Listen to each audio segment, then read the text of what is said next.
الحمدللہ والصلاة والسلام علی رسول اللہ۔ موبائل کی کالر ٹون میں دعا، قرآن کی تلاوت یا اذان لگانے کا حکم۔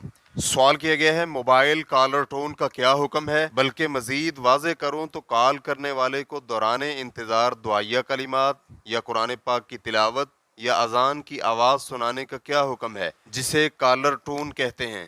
الجواب بعون اللہ سبحانہ وتعالی۔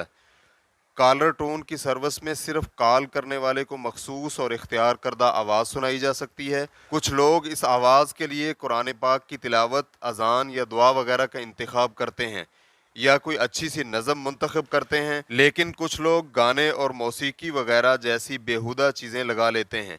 بنیادی طور پر اس سروس میں کوئی مذائقہ نہیں کہ سننے والے کو کوئی مناسب اور جائز چیز سنائی دے۔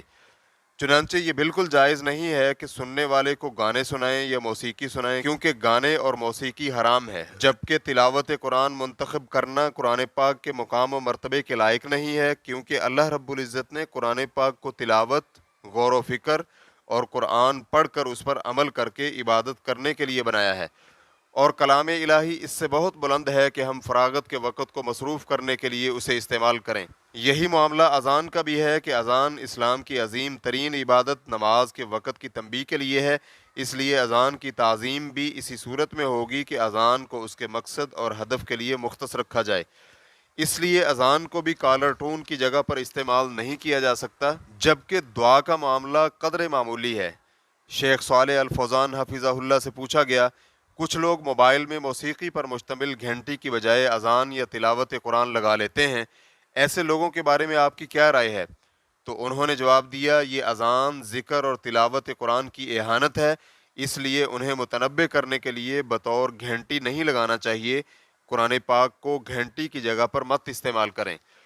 کوئی کہنے والا کہہ سکتا ہے کہ یہ موسیقی سے بہتر ہے، تو ہم کہتے ہیں کیا موسیقی لگانا آپ پر لازم ہے؟ آپ موسیقی نہ لگائیں، کچھ اور لگا لیں۔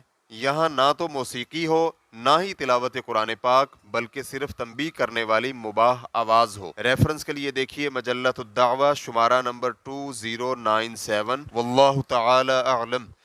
اسلام کیو اے ریکارڈنگز، مؤسسۃ الشیخ محمد صالح المنجد، المملکۃ العربیۃ السعودیہ، فتویٰ نمبر 105479۔ والسلام علیکم ورحمۃ اللہ وبرکاتہ۔